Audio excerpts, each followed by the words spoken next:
Sa mapagpalang araw sa inyo mga kapatid, sa araw po ito, akin pong ipapakita sa inyo yung project po namin dito na Duco Varnish.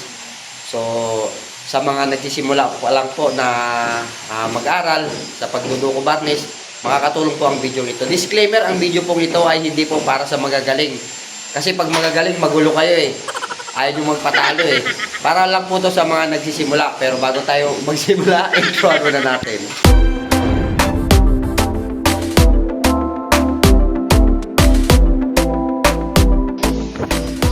Ito po yung takip ng cabinet na atin pong iduduko varnish.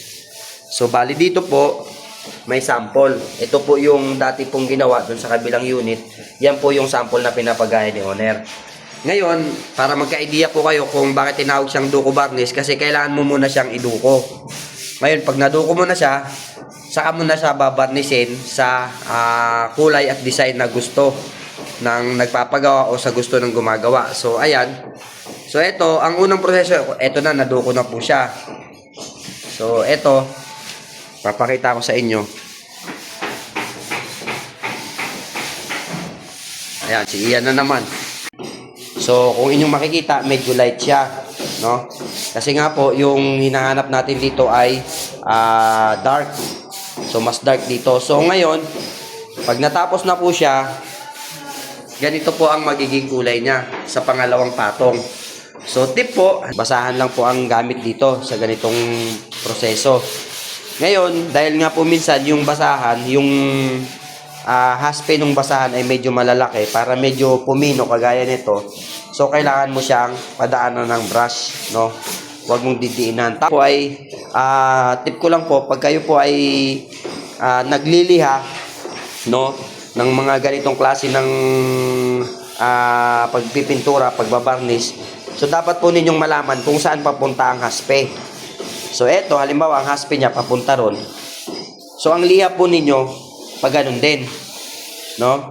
Kahit yan po ay nagpiprepare pa lang kayo, kahit yan po ay dinuduko nyo pa lang, no? Lagi nyong aalamin kung saan papunta ang haspe. Kung papunta ron, papunta lang po yan doon. Huwag nyong babalagbagin na ganyan. Kasi po, eto, pag binalagbag po ninyo ang liha neto, at medyo magaspang yung liha na inyong ginamit, o di kaya yung liha nyo ay mayroong maliliit na buhangin, ang mangyayari dyan, babakat yung bato dyan. So, eto, pag pininis po ninyo yan, no, makakita kayo dyan ng gasgas. So, magagasgas yan. Ngayon, para maiwasan po ninyong magasgas, at hindi magkaroon ng guhit-guhit ang inyong binarnisan, so, sasabayan nyo kung saan papunta yung haspe, huwag nyong babalagbagin. So, tip po sa inyo, pag kayo po ay mag-haspe, kagaya nito, kagaya niyan, kung gaano yan kahaba ang inyong lalagyan ng haspe, dire-diretso lang po siya, no? Huwag mo siyang puputol-putulin, huwag nyo pabalik-balikin para po maganda yung hagod po ninyo. At the same time, huwag nyo rin po masyadong bilisan. Kasi pag masyado nyo pong binilisan, minsan nagtatabi-tabingi yung yung haspe. So, ganyan. Tapos tuyuin nyo lang ng konti. Tapos pwede na pong applyan niya ng sealer. Ngayon, kapag medyo light pa po, kapag medyo light pa yung inyong binabarnisan, after nyo ma-applyan ng sanding sealer, so pwede nyo siyang habulan, sprayhan nyo siya. Kung light pa at gusto nyo pang ipa-dark, pwede nyo siyang pahabulan ng penetrating wood stain, no, nabase doon sa kulay na nire-require. Dito sa amin kasi ang nire-require na kulay dito ay walnut. So yan po yung proseso ng paggawa ng duko varnish. Sa totoo lang po, mas madali nga pong gawin compare po sa pagduduko. Mas madali pong gawin ang duko varnish kasi madali pong makita yung resulta ng kanyang kulay. So ito po, kagaya nung sinabi ko sa inyo kanina, ito yung sample, no? Baka sabihin po ninyo, sabayan na tinimpla, magkaiba po ang pinagtimplahan niya, no? Dati na po yan, tapos yan po yung pinapagayan ni owner. So kung inyo makikita, yung dating sample ay dark. So ito, yung bagong apply. So yan, medyo light pa. Ngayon, after neto na masiler, so hahabulan na lang po yan ng kulay. So bali ang mangyayari dyan ay i-sprayhan na lang po ng penetrating wood stain, no, para mahabol po ninyo yung kulay na parehas na kulay nito, no.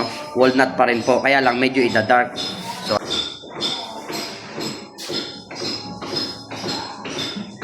So ganun din po pagka kayo po ay nagbabarnish, so iwasan nyo rin po na gumawa sa lugar na maraming dumi, maalikabok, kasi po malaki yung chance na dumikit yan dyan. Pag dumikit yan dyan sa inyo pong nilalagyan ng wood stain, no, mahirap na pong linisin. Ang mangyayari po niyan ay ang tawag ng iba dyan ay napapanot o napipaint.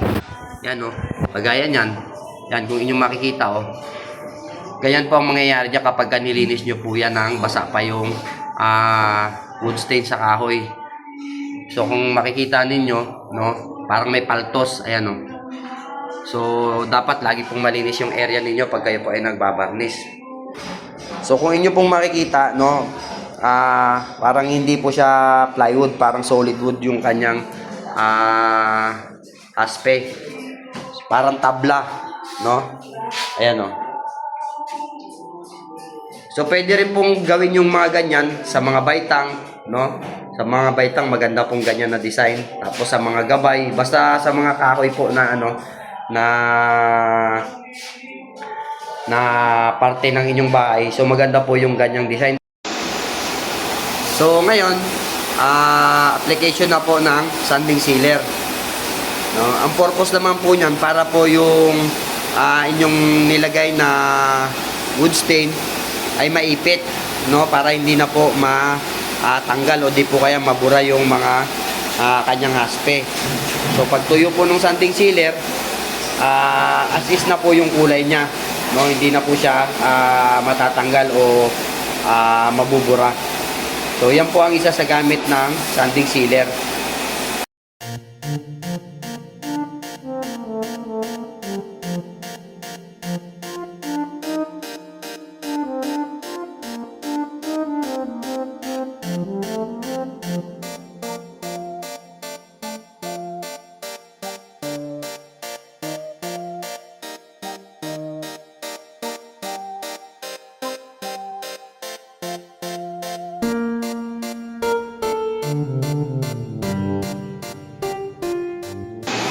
Tip din po sa inyo, pag kayo po ay nagbubuga na, no, kung ano man yung inyong binubuga, yan may pangulay, yan may sanding sealer, huwag masyadong malakas yung hangin. Kasi pag masyado pong malakas ang hangin, yung finish po niyan ay balat suwa, nag-orange peel. So lagi po ninyong tatandaan, nagpipintura po kayo, hindi po kayo nagpapaging. Yung iba po kasi pag nagbuga, porque masabi lang na marunong magbuga, kahit malakas yung hangin, masabi lang na marunong magbuga, buga lang ng buga. Ang itsura tuloy ng lugar, alam mo may paging, akala mo yung may pamatay sa lamok kasi napakalakas nung usok nung pintura. So, ito ngayon, yan, nag-a-apply na po ng penetrating wood stain. Para mahabol po natin, para ma-dark pa po yung kulay kasi medyo light pa po yan dun, base doon sa sample na sinusundan natin. So sa mga nagsisimula pa lang, ang proseso po nito, maaari pong hindi nyo agad masusundan, no? Pero at least magkakaroon na po kayo ng idea. Kasi bago naman po kayo mapunta sa pagbabarnish, so marami pa naman po kayong pag-aaralan dyan.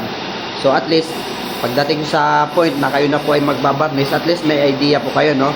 Na sa video ito, kung paano ba ginagawa yung pagduduko varnish, kung paano yung application ng wood stain, yung sanding sealer, no, ultimo sa pagliliya. So sana nakapagbigay kami ng impormasyon. So ito na po ngayon yung sample ng aming natapos na takip ng cabinet.